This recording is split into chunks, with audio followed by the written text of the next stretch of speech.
It is my honor to introduce our first keynote speaker and our Friday keynote speaker, Mallory O'Meara. Mallory O'Meara is a best-selling, wait a second. Sorry about that, folks. Is a best-selling author and historian and comes to us to talk about a number of things, but I got to stumble into her work through The Lady from the Black Lagoon, and I find the book is masterful at helping someone who is no longer in the humanities, no longer a historian or scholar in that particular field, take what could be a dry subject of historical research and through insight and instinct take us on a wizard's scavenger hunt from Disney archives to USC film libraries to Mormon ancestral research, uncovering the now not so secret history of Millicent Patrick.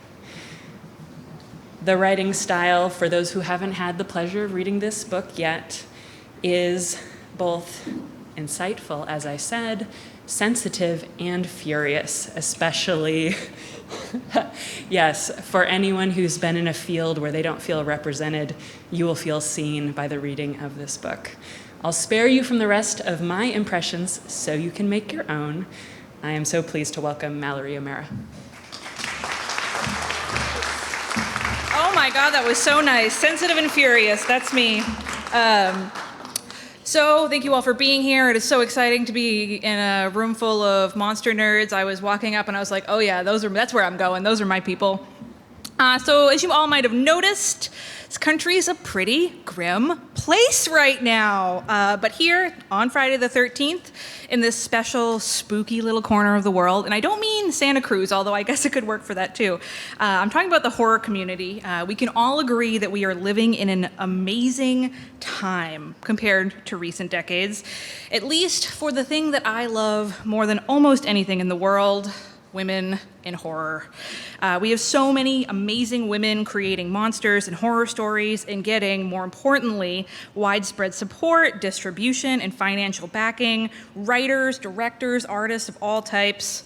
I love it. It's my favorite thing. For the past 6 or 7 years, there has been a huge push to get more women-made media, more ladies doing stuff, more women being paid to make stuff. That is what I want, that is what I love. But I have to say, it is not the women making stuff that's the trend. It is the support that is new. Women were not invented in the 2010s. They did not spring out of holes in the ground. In all art, and in the horror genre particularly, women have a legacy.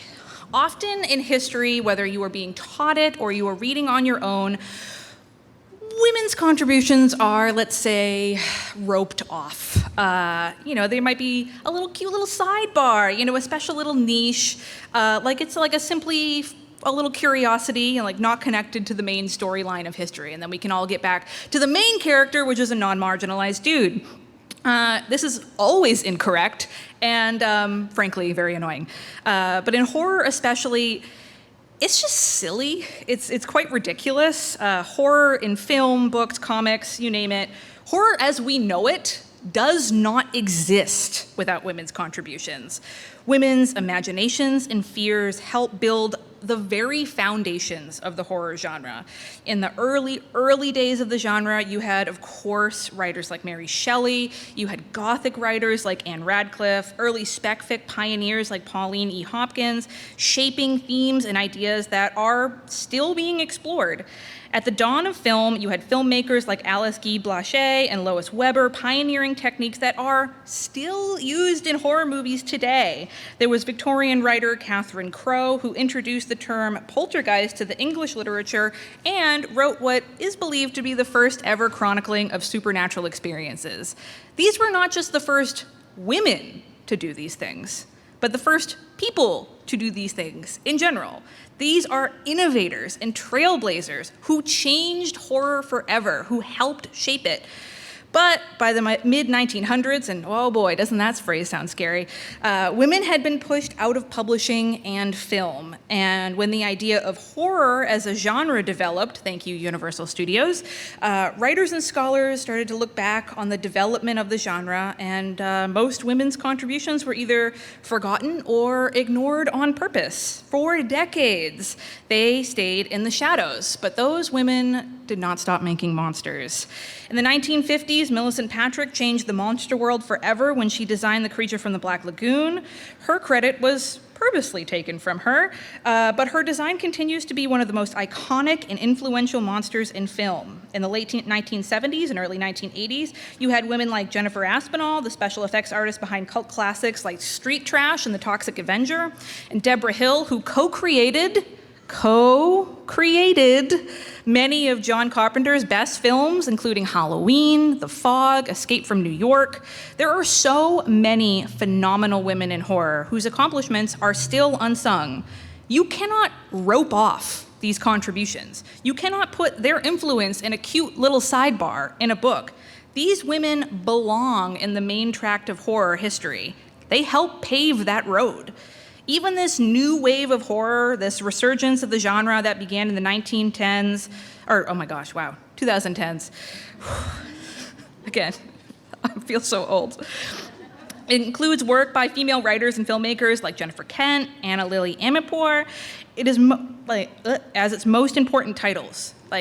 Every single wave of horror had women behind it doing absolutely essential work. It is ridiculous that female creators would ever be left out of the legacy of horror. They are, after all, experts on the subject. Jesus Christ, women have to live horror still here in 2003. Who knows more about monsters than the people who have to deal with them every single day? Non-marginalized men can leave the terror in the movie theater alongside their discarded bag of popcorn. Women get to walk home and feel exactly like Laurie Strode.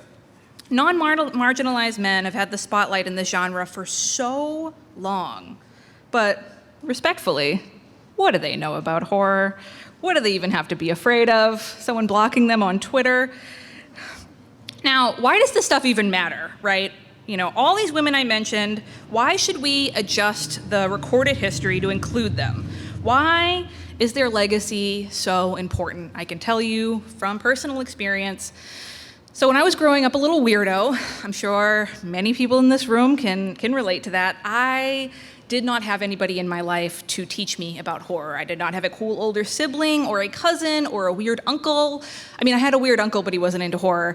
I didn't have anyone to tell me and show me movies and teach me what the classics were and give me books that I should not have been reading at that age. But I did start to have the internet, and I had to give myself an education in the genre. So I figured I'd start with the classics. I watched all the Universal monster movies.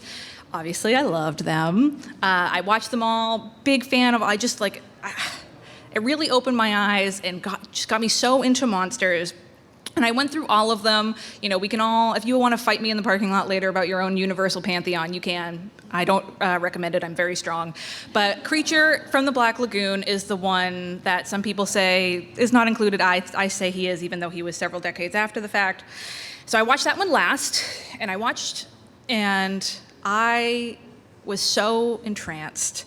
I was just got out of high school. I was very nerdy, very sweaty, very clammy person. And watching Creature from the Black Lagoon, I didn't relate to Julie Adams. I did not look good in bathing suits, or at least I didn't feel like I did. I wasn't a cool, confident lady scientist. I related to Creature. That scene where he is swimming underneath her, that's how I felt looking at hot people all the time. I'm like, I can see you, but we're so far away from each other. How do I interact with you? And I just fell in love with him. He is the sympathetic character in that movie. That's really what's special about this genre, right? That's what's special about monster movies, is that you love the monster. You relate to the monster. And I just felt so in love. The design, everything about the movie, I was like, oh, this is my new favorite. That and The Wolfman, don't tell Creature. So I did what many of us do when we're real nerdy about stuff, and after I watched it, I had to know everything about it. I have two modes of things. Either I do not care about something, or I care about it more than anybody else in the world. That's me. And I was like, cool, well, I have to have every single bit of information about this movie. And I Googled it and started reading about it, and I wanted to see behind the scenes photos and trivia of it being made. And I was scrolling Google Images, and all of a sudden, my life changed. I saw a picture of a woman working on the creature. And I was like, excuse me? What's happening here? It was like I got struck by lightning, like extremely nerdy lightning. I just, at that point in time, I was like 19 years old, and I had been a horror fan for a number of years, but I had never, this was sometime in the early 2000s, and I had just never really seen women doing stuff. I was again, a big nerd, and I loved a lot of directors. A lot of special effects people were my heroes, but it was all guys. Dick Smith, Tom Savini, Rick Baker. I had never seen it, so it just didn't occur to me that women did that stuff. And all of a sudden, here's this woman, she's clearly not getting anybody coffee, she wasn't anyone's assistant, she was doing her job. And all of a sudden, it was just like, what? Women can do that? I can do that? And it completely, absolutely changed my life. All of a sudden, I started thinking, taking that step further and going and watching movies and being like, well, how would I tell this story? What would I make? What would I do? And I couldn't stop thinking about her. I couldn't find anything about her. I didn't even know, the world at large did not even know if she was still alive. If you want to find out about my search for her, you can read my book. But that's a whole different story. But in that moment, just seeing that one picture, I didn't know anything else. She didn't have a Wikipedia page. She didn't have a website.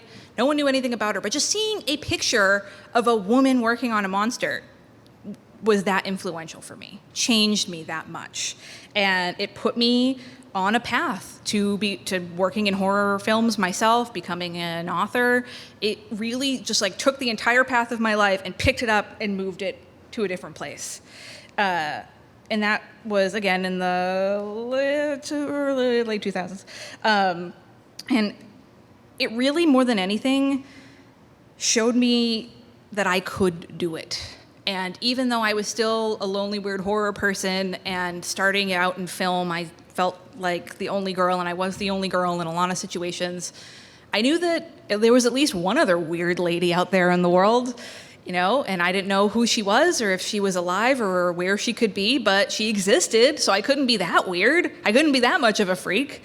And it gave me so much inspiration and strength to get through hard times. And again, that was just one picture. Oh my God. If I had grown up today where there's just so many incredible women doing so many things very visibly, my head would pop like a tick. Like I couldn't even imagine that when I was a teenager. It's absolutely incredible.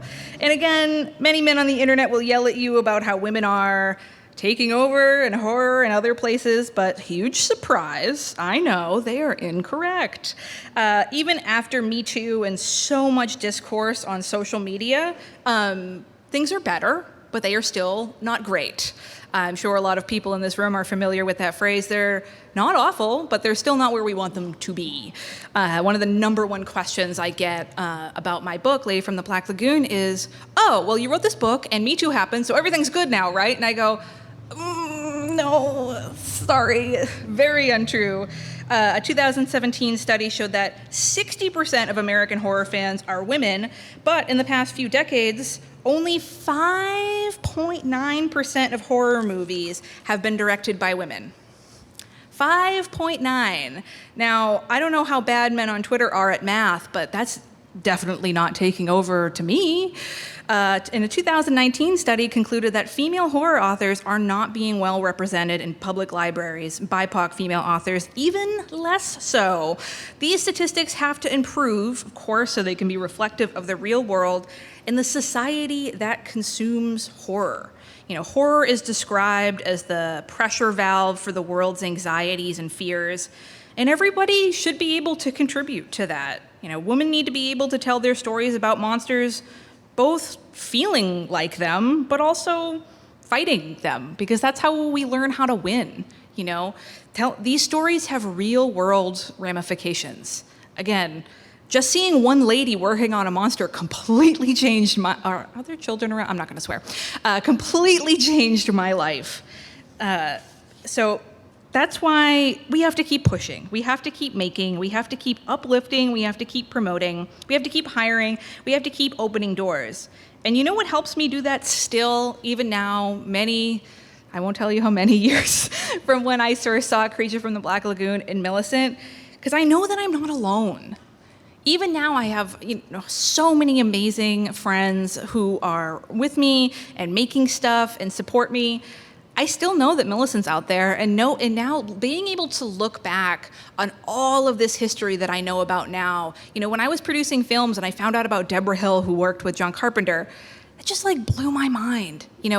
Sometimes it's fun to be a trailblazer, but it's also a lot. I keep wanting to swear. There's a baby right there.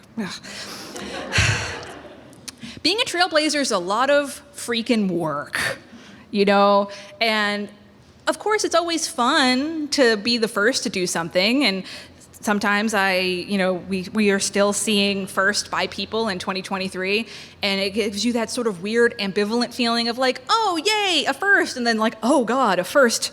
It's 2023. What are we doing here?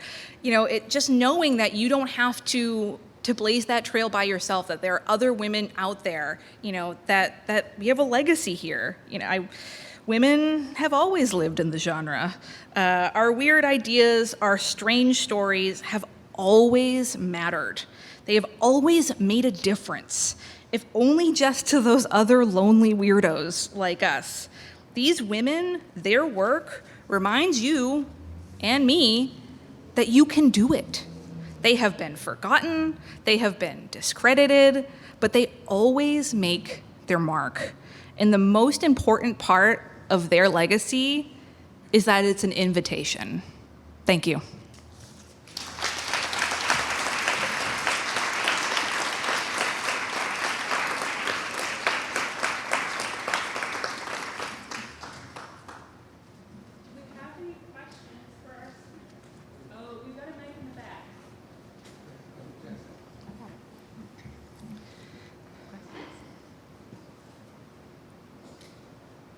Is that an Opeth shirt? No, never mind. Sorry. I have a question. Okay. Hi. Hi. I'm wondering if you've had a chance to meet Jen and Sylvia Soska. I have not. Directors. You must obviously you're familiar. I know who they are. I Right? just haven't met them. Yeah. Okay. Sorry. So I'll confess that I know the Creature from the Black Lagoon very well. Probably saw Millicent Patrick's name in the credits. And No. I did not. Okay. Nope. So I've got an out then for not knowing this story. Mm-hmm. But I wonder, it's fascinating, and I want to learn a lot more about it. How do you reconcile, or can you reconcile, her role in creating the creature with just the way gender and race are represented in the film, which is very conventional in terms of the 1950s? I'm not sure what you're asking. So when I look at the Creature from the Black Lagoon, and I've used it in classes before, and I show it to students, and one of the things that we talk about is the way it represents men as the dominant figures in it, women in very traditional gender roles, indigenous characters in the film are all represented in the background. Is there any way to kind of reconcile the role of the woman in creating this, incredible creature with the kind of values that the you're film asking, suggests? is it cool if I talk about Creature even though it's problematic, is what you're asking? Yeah, partly. Sure. I mean, I think the way that you talk about this stuff is by talking about the problematic parts. Because then if you don't, more problematic movies keep getting made. I mean, there's so many classic and, important's a very loaded word, but there's so many really big horror movies. I would say almost every major classic horror movie before a certain time, even some that are still being made, have massive problems with race, with gender, with representation when it comes to disability and queer people, it's a, oh crap, I try not to swear. It's a minefield, of course, but I think you still have to talk about it, and that's how you do it responsibly. Like, it would be so horrible for people to be like, oh yeah, this movie's great, and then some other bad stuff happened, but let's not talk about that. Like, no, let's shine a light on it. You have to do that. Yeah, we do talk about it and really focus on the context of it. Yeah. And how it reflects that context as well. In terms of her role in creating it, are there any subversive elements that we can see in the film that we might not notice? I mean, not particularly. She was on a pretty big time crunch. If I talk about in the book how they had given it to a different department, and they made something that looked like a combination of Richard Simmons and a frog. It was horrifying. So I think they had like less than a month to make it in the special effects department. And so she went to the library and looked up different fish and reptile fossils from that particular period of time, and that's what she based her design on. But I don't know if she had time to be particularly subversive. Thanks. Hi. I absolutely love the book. It was Oh, a thank huge you. revelation Thank to me, you. just to kind of learn not just, her particular history, but really everything about the movie and the industry and all the Oh, things thank that were you, thank you. happening. It was really great. I'm curious what your thoughts are on The Shape of Water. I mean, obviously as an homage to the creature, but also like, what do you feel it's doing with the creature? Besides or with making the me really story? happy. Yeah. I started crying when that movie started, and then by the end of it, I was crying so hard my best friend had to take me to the bathroom to clean all the mascara off my face. I'm a big, huge Del Toro fan, and I know that the deaf community had some issues with the main character and the way that she was presented. But again, same thing. Like, we have to keep talking about this stuff so things can get better. But as a whole, I love the movie, and I view it as Del Toro's sequel to Creature from the Black Lagoon, and I'm so thrilled that it exists. There has been many bazillion rumors about a Creature from the Black Lagoon remake. It is, I believe, the only major Universal monster movie to not be remade. But now I don't need it because we have Shape of Water. But I love the film, and even though I do think that there are aspects of it that could be better, but I think that's most movies, and that's the love of us. That's the love of being a person who loves art and loves film and loves writing, is you love something so much so you want it to be a little bit better. And yeah, oh God, so good, such a good movie. Yeah, I also really loved the book. I read it this week, Oh, thank you so knowing you were much. coming. And I just thought the way that you described research was so thrilling. Like, Wow. you were so good at it, and you made Thank it you. so much fun to read about and think about. And I was wondering if there's other sort of rarefied or buried women in film history that you might think about also need that kind of Might be on exploration deadline or for treatment. draft one right now. Yeah. If I speak right now, my editor will rappel down the ceiling like an assassin and kick me in the teeth. So I will say that there are numerous unsung women in the film world, and that's all I can say. Hi. In addressing the whole problematic aspect of the creature, during that period of time, as someone else said, genre movies, science fiction, were all incredibly sexist. But The whole world was incredibly sexist. Yeah, and that again, and that reflects on the fact that it's an industry product, and the whole point of an industry product is to sell to as many people in a broad way as possible. So that's part of the impetus of that, and that they wouldn't really have anything to prove, especially in those days. And I have a personal interest in the creature because I was born on the day of the Creature movie's release. Oh, wow. And in 2000 Have you and the creature ever been seen in the same room? Yes, because in 2006, there was a triple feature 3D played at the Castro Theater in San Francisco on my birthday, And I went there, and a friend of mine and I went up to the mezzanine to just get away from the crowd during the break. And there, sitting there, was Julie Adams and Ben Chapman. Wow. So I had a special Midnight Marquee tribute magazine to 50s movies, and they signed a full-page thing of the creature for me. So yes, I did meet them. But the other point was about women. The first famous science fiction novel was written by a woman, Mary Shelley. Are you telling me this? Because I definitely know that. I know you know because I'm reading your book. But this is something that a lot of people tend to forget. And this is the most famous monster of all time. Remade more than probably any other monster in everything from cheapies to big movies.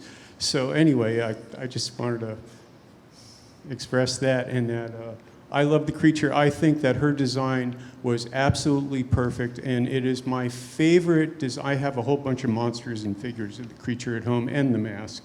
And I gotta say, it is the most perfectly designed monster of all the monsters, in my humble opinion. Awesome.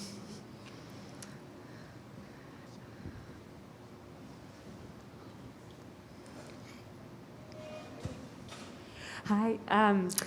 Do you think that every good monster needs to be a metaphor? And if not, No. okay, what are your favorite, like just purely, it's not a metaphor, it's a monster? What are your faves? I mean, the great thing about monsters is that they're a screen to project on, right? And there are monsters that the filmmaker could have just been like, hey, yeah, it's a big creepy guy. And someone could watch it and be like, wow, that really is a metaphor for a certain thing that I feel right now, or a certain thing that's going on in my life. So I think that any monster can be a metaphor, and any monster can also just be a monster. And that's where you have to be careful at certain readings of things, or at least saying that things are a definitive reading.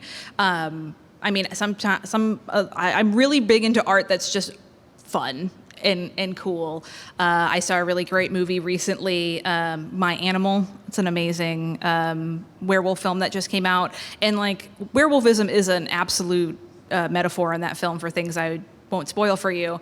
But it's also like it's fun to just when the character changes, just be like, wow, it's a werewolf. That's really cool.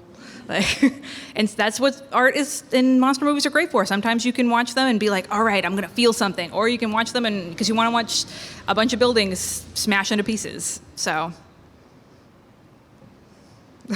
So I actually have a question, Mallory. Are there upcoming women filmmakers and horror filmmakers that you think that we should keep an eye on, since you have your kind of I pulse made on? a list. I thought you might have. Hold on. Hold the phone.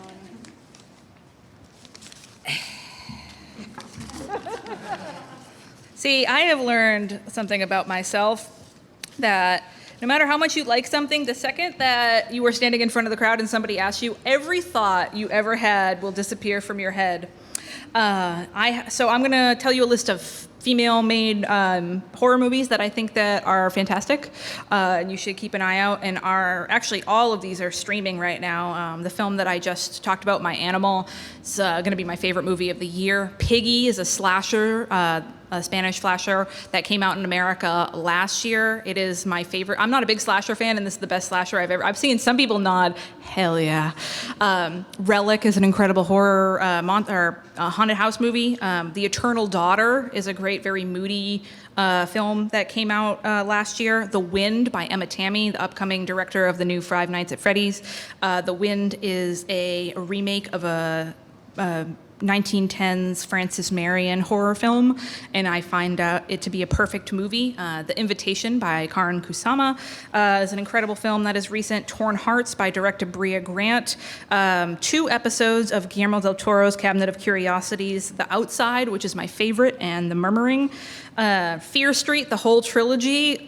Absolute banger, top to bottom. Tigers Are Not Afraid, one of, I think, the best films to come out in the past decade. Man, I am seeing people pumped up. I love this. And Saint Maud, absolutely credible film. And if you find me later, I have a massive list of horror directors and horror authors that are all ladies that I am very ready to recommend to you. But those are some recent, within the past like 5 or 6 years, Could be longer because pandemic, who knows what time is now. But I highly, highly recommend watching them. Thank you. Anyone have any other questions?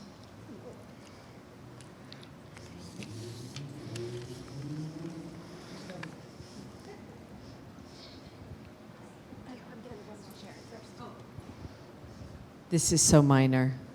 Do you absolutely love the song I'm in Love with the Creature from the Black Lagoon? Yes, of course. Next question, very easy. I want. Ooh, that was louder than I was expecting. I wonder if maybe you could talk a little bit about, you mentioned some of those wonderful 19th century and 18th century women writers who were doing really, novel and amazing things. And, you've talked about contemporary films and women directors and artists that you are really interested in. But I wonder if maybe you could talk a little bit about if there are particular women artists, whether writers or designers or directors, that you feel are especially meaningful to your own work as in movie production. If there are women to whom you pay homage, if you're interested in the way that adaptation works in relation to those women artists in your own creative work. Like people that I find inspiring. Not just people that you find inspiring, but people that you feel that you want to be in conversation with or think of as your interlocutors. Well, Shirley Jackson's the queen of my world. Don't tell Millicent that. Huge fan. But I mean, there's just so many. I had the experience in my early 20s that some people might have had where when I was a teenager, I was not like other girls because I was a cool girl and I did not pay attention to the gender of people making stuff. And I was in my early 20s when I finally realized that, oh my God, I had never read a horror novel. I was so busy being one of the cool girls that I had never read a horror novel written by a woman. And I realized that was my feminist awakening. I was like, oh God, the call is coming from inside the house. I've been doing it to myself this entire time. I'm helping the patriarchy. And so I went on a massive quest that will never end to read and watch every piece of horror, written horror, or horror film that's been made by women. And it's one of those, like, what has been seen cannot be unseen. When you start reading or watching horror, especially if you are a woman that has been made by women, it changes your life. Like, I was like, what have I been doing? I'm an idiot. And so I just absolutely inhaled things, Shirley Jackson being the first one, because she was also one of the cool girls. And you'll often see horror lists that's like, guy. Shirley Jackson's cool, and then guy. So she always really stuck with me. She's also just, she was a genius. Also problematic in other ways, but I really, really love her. But because I write nonfiction, I don't know how much my work in particular is in conversation with a lot of these women, but I can tell you ones that I've been inspired by, that both my contemporaries and creators that I think are incredible, and have, I don't know if informed is the right word, because the real inspiration, and I will tell you all about this if someone gets me a drink, is the most inspirational person behind my process is David Lynch. It's very weird, very long explanation. But there are just so many women that make me, really what it is as a nonfiction writer and as a history writer, it's more that women seeing films and reading books that women have made makes me want to make stuff, makes me want to tell more stories, makes me want to dig up more stuff. And I mean, that's just a constant process for me. I don't ever make a Halloween list of movies without making sure that that half of it is stuff made by women. So hold on, I'll get out my giant list. A couple horror writers that have been really, really huge for me in the past few years. Helen Oyeyemi is probably one of my big favorites. T. Kingfisher, Carmen Maria Machado, Sylvia Moreno Garcia, Alma Katsu as a historical horror writer. Love it. And Emily Carroll as a comic writer. She's absolutely incredible. There's a huge wave of female horror authors right now that are doing incredible. Lauren Bukis, Sherry DeMaline, Rachel Harrison, Kirsten White, Caitlin Kiernan, Catriona Ward. So much great stuff. A lot of also female-created horror nonfiction. Lisa Kroger and Melanie Anderson's Monster She Wrote. Jess Zimmerman, who is somewhere in this crowd, but I can't see because I'm nervous. So many, like I said before, amazing women directors that are doing so many great movies. Gigi Saul-Guerrero, Emma Tammy, Bria Grant, Chelsea Stardust, Issa Lopez, Axel Carolyn, Jennifer Kent, Rose Glass. So many of them. Something that I've been getting a lot of inspiration recently is the very, very early 1910s female horror directors. The very first female horror director was the very first director ever, Alix Guy Blaché. She was a French filmmaker, was the inventor of narrative film. So knowing that, it's just so cool and gets me so excited about history. I am the world's biggest nerd, and I get so pumped up about history and finding stuff out. Like, again, in a time where women didn't even wear pants. Like, there were women who were not only inventing narrative film, making horror movies, but also inventing filmmaking techniques and just really pushing the boundaries and innovating and blazing trails. It's just so freaking cool. I love it so much. So that really is something that is a huge source of creative inspiration for me. I love them. Hi. Hello? Hello? Do you have your question written down? I'm so impressed. Yeah, I'm a journalist for City on the Hill Press. Oh, okay, there you go. I was like, wow, you're so organized. Thank you.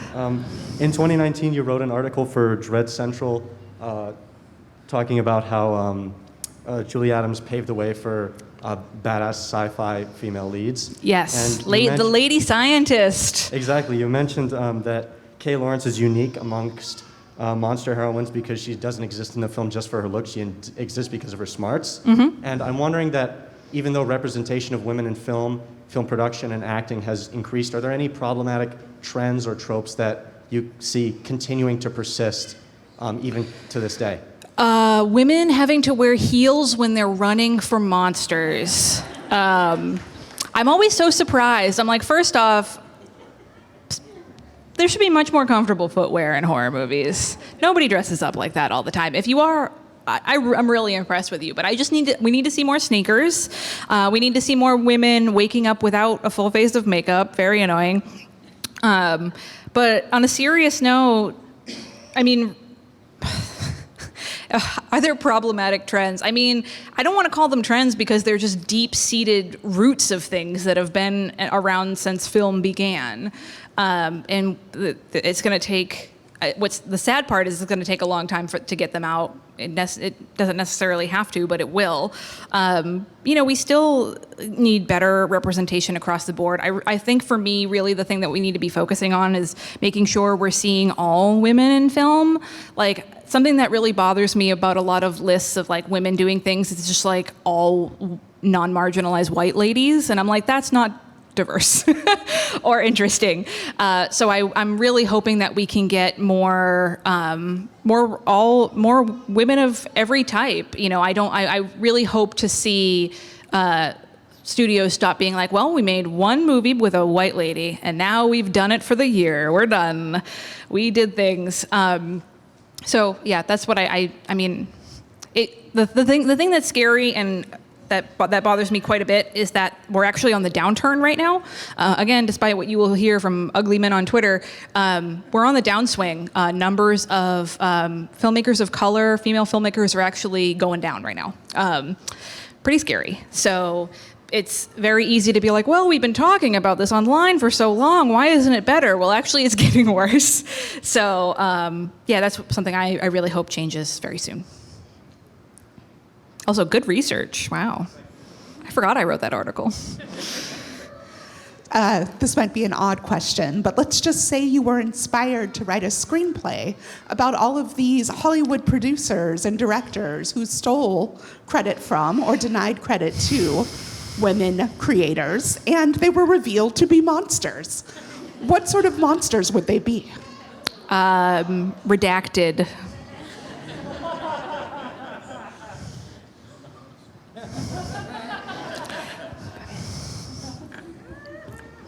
Redacted. Thank you. Oh, no, we have, wait, someone, sorry, gosh, I didn't even see you. Thank you so much for your talk. I guess my question is, do you have any thoughts on the intersection, perhaps, or how, so women creators of monstrous movies, when the monsters they're creating are monstrous women? I'm thinking like the much maligned Jennifer's Body, but the sort of how we might see women express monsters that are also women as opposed to male creators. I mean, I have a lot of thoughts. Is there something that you're looking for me to answer in particular? Because that's like, one, you can read Jess Zimmerman's book, but also it's just that's a whole nother 45 minutes of fury. I mean, how do I say this and not get mad? One, we all know Jennifer's Body was not before its time, but a true tragedy in the way that it is an absolutely brilliant film by a brilliant filmmaker. But I think there is a lot of fear. I know them from my Amazon reviews. That a lot of men are very intimidated seeing women make horror and seeing women take control of their own image. And it's still there. It's still very much a fear, and nothing makes me happier. And my favorite thing in the entire world is women making monsters and getting to read about them and watch them. So, again, I have a lot of thoughts, but that's the most succinct version that I could give you.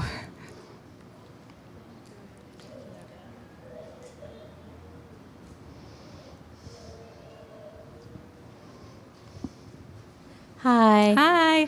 Thank you for your talk. It's amazing. And your hair, which is glowing in the sunlight. Ditto. Ditto.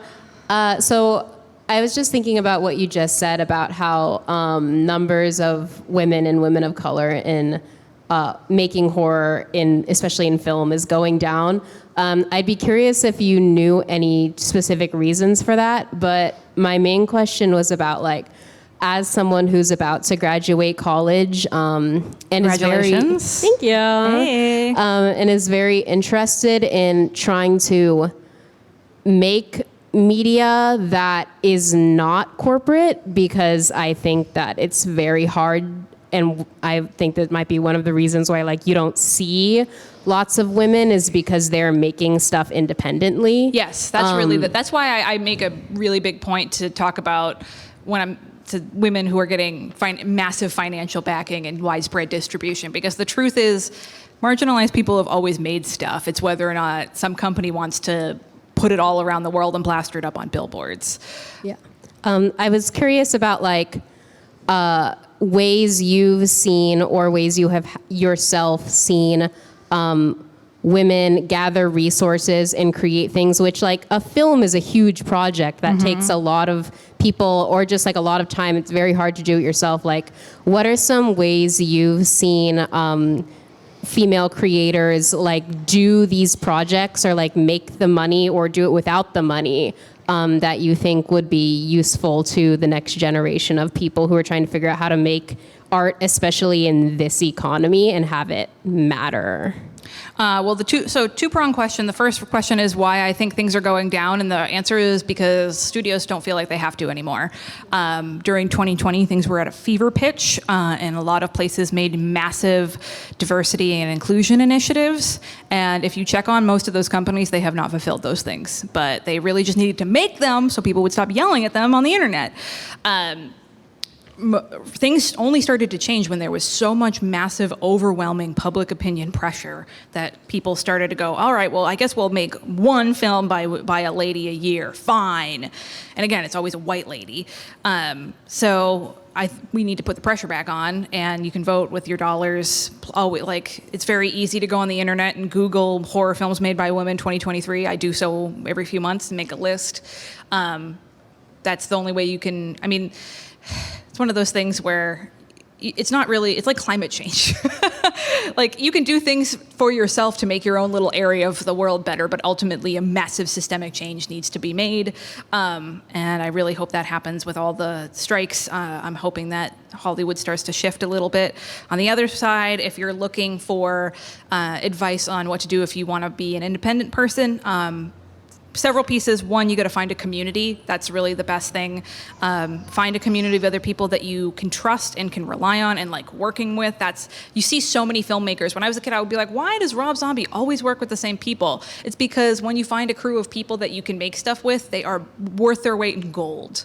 So that can really, help you get things made. And when it comes to being able to finance things and getting them out in the world, I mean, you can independently finance things with Indiegogo, Kickstarter. That is a viable route. My friend Tanya, who does the Nightlight podcast, she funds all the seasons on Indiegogo and pays everybody out of that. It's not a perfect solution, but unless you marry a dentist, which you can also do, but you can only do it once. I mean, actually, that's not true. If you're really... Never mind. If you're really ambitious, you could do it multiple times. Get a hot widow thing going. But the sorry. So sorry. Independently crowdfunding things is actually not a bad way to go. The problem with that, it's one of those things where the problem with that is like Patreon, Indiegogo, Kickstarter, those platforms shift so quickly. I know so many creators and friends who, depending on how Patreon, OnlyFans, Indiegogo, all that stuff, what percentage they feel like giving you that month, things might be good or they might be bad, but it's no more capricious than the corporate world. So pick your poison, really, and at least in that route, you're really in control of everything. The hardest part has always been distribution and getting eyes on things. That's why authors give everything, not everything, I love my publisher, but give so much to their publishers, studios, because that distribution is hard to do on your own. But you just find the path. It's like with writing or filmmaking, you find the path that works for you and that fits with your particular style of making stuff. But it's not impossible. I know right now, you look in the news and it just seems like it's impossible to make things and make a living. It's not. It's really difficult, but it's not. And ask me on another day and I'll be like, God, I should have been a plumber. But at least you got to make stuff, and that's pretty cool. And that's what the little kernel I try to hold on to. But you can do it independently if you want to. I thought I saw one more. Oh, yes. Hi. You can ask more questions. Don't limit yourself. What are you doing? Thank you so much. I'm audiobooking your book right now. So thank you. I read my own audiobook, and I will never write about the French ever again. I had a question about the race and the creature. In Robin Armin's Coleman's horror noir, I don't know. Yes, I know exactly what you're talking about. Okay, please. So in all of my research, I never came across that, but it also doesn't, the film was not made in a vacuum, right? It has to take into account the context of the time. There's I didn't find any hard evidence, but we all know that stuff like that, racism, sexism, is not necessarily something that always leaves a paper trail. Again, when I was researching, I found that Millicent got all her inspiration for the visuals from the creature from fish and reptiles and real fossils. Could there have been somebody on that team who wanted to make it racially involved? Absolutely. It was the goddamn oh crap, I'm not supposed to swear. It was the 1950s. Things are still bad today. So I think it's absolutely, it's like I said earlier, I think it should be talked about. I didn't find any hard evidence, but that stuff is so prevalent in monster movies that I really think it's important to at least bring up. And I was very glad in the documentary when they were like, hey, this thing. But as far as I'm concerned, as a history writer, I didn't find any hard evidence, but I would be really excited to see a version of that movie made that made fun of that and called that out. Maybe it'll happen someday. Who knows? And did you, what is it, Sweetheart? Did you watch that? Did you have any thoughts on that? Oh, J.D. Dillard's, the survival one where she's on the island. Right. I haven't seen it yet. Okay, all right. But I heard it's wicked good.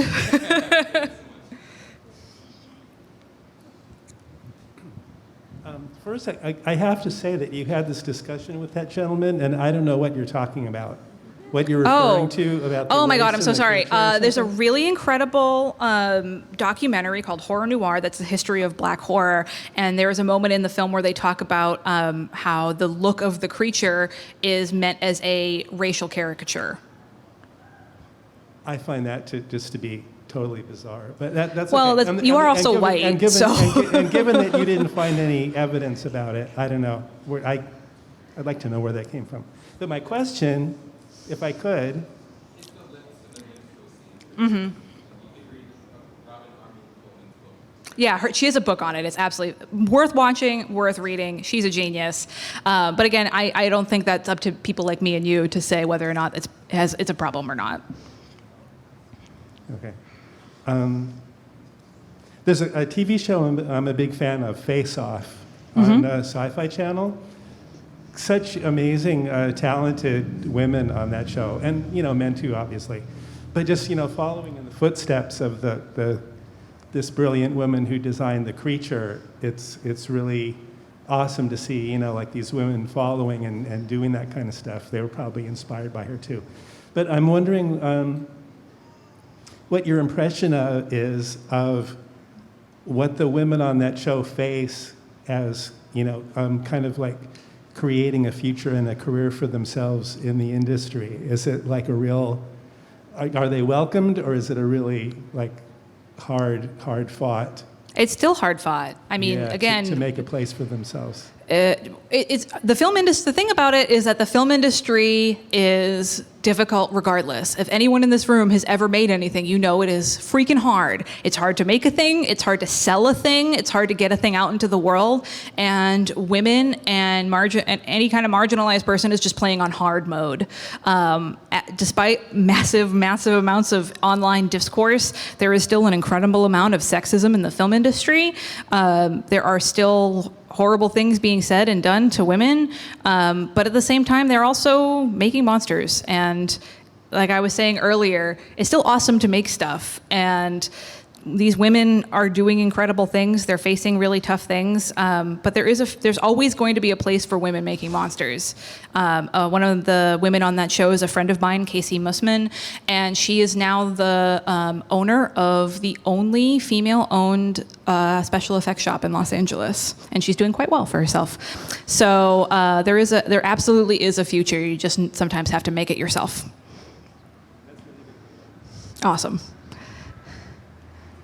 Speaking of making things, and it's very hard, I'm sort of like a freshly in the process recovering academic, and I really admire that you're building this very active kind of writing career. It's research-based writing. It's accessible. It's exciting. Thank you. For someone like me, it's what I dream of doing. But like I said, because I'm in the early stages of recovery, I don't think I'm there yet. You got this. You got this. But I do kind of wonder how you found your way to this. Like, do you know anything about what your audience looks like? Oh boy, yeah, I just fell right into it face first. Okay. Would you talk a little bit more about becoming a sort of nonfiction writer and how that looks for you? Oh yeah, it's ridiculous. I am not trained to be a writer. I do not have an MFA. I fell into it because I got a tattoo. I was a filmmaker for years. I was a producer for an independent production company for almost a decade. And in the process of that, I got a tattoo of Millicent Patrick as a way to make myself feel bolstered in my day-to-day dealings with the film industry. And I ran into a literary agent who told me, hey, who's that lady? And I said, hey, she designed The Creature from the Black Lagoon and nobody knows what happened to her. And he said, hey, you should write a book about that. And I was like, oh, that's funny. And he said, no. You should write a book about that. And that's how I started. I 100% figured it out. I did not know how to write a book. I did not know anything about publishing. I did not know how to pitch a nonfiction novel. But the thing that I found and that I recommend to everyone is the public library. Because the thing that's great about libraries is they don't just make reading accessible for everybody, but they also make writing accessible for everybody.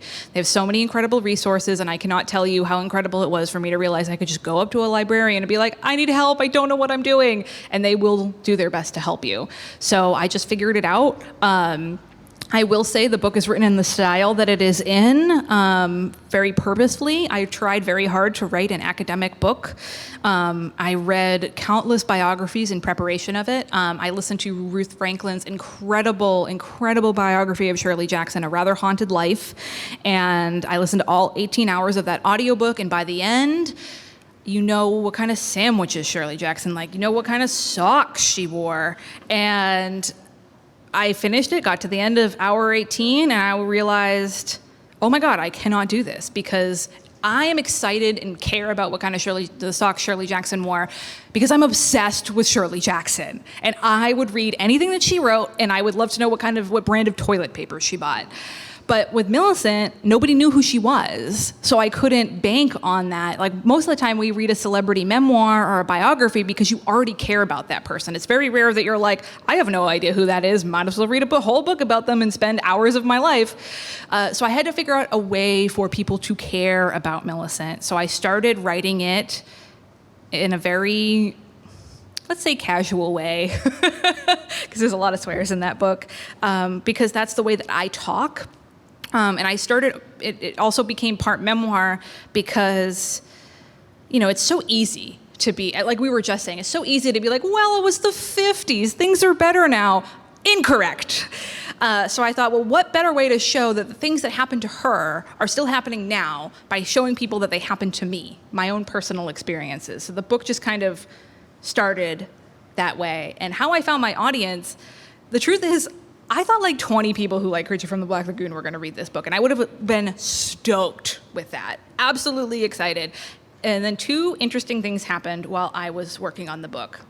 Me Too happened. I wrote the book before Me Too. I specifically remember I had just finished the draft like a month before, and then Me Too started happening, what was it, the end of 2017? And I was like, people care about sexism in the film industry? What? My agent was like, people care about sexism in the film industry? What?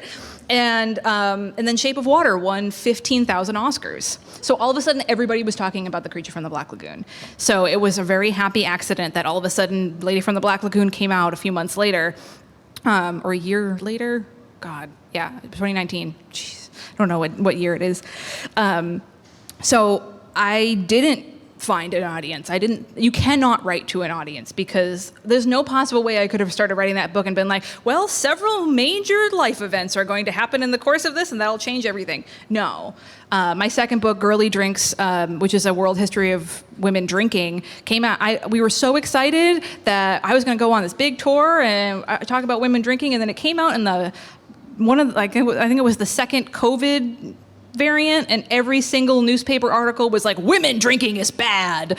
Like, it was the worst possible time for that book to come out. So you just can't predict that stuff. You cannot write for that stuff. And when I think writing for finding your audience is just being who you are. And the people who like my books are people who like swears and bad jokes and like weird stuff and like women's history. You know, I really don't think that there are some notable examples for people who are writing for a particular audience or a particular genre and are very successful with that, but it is so rare. It's such a moving target. You just have to write something that makes you happy. A book is such a long project. It's like having a baby that never grows up and lives in your brain, that unless you really love something and are really excited about something and passionate about something, it is going to be impossible to get through literally years of working on it.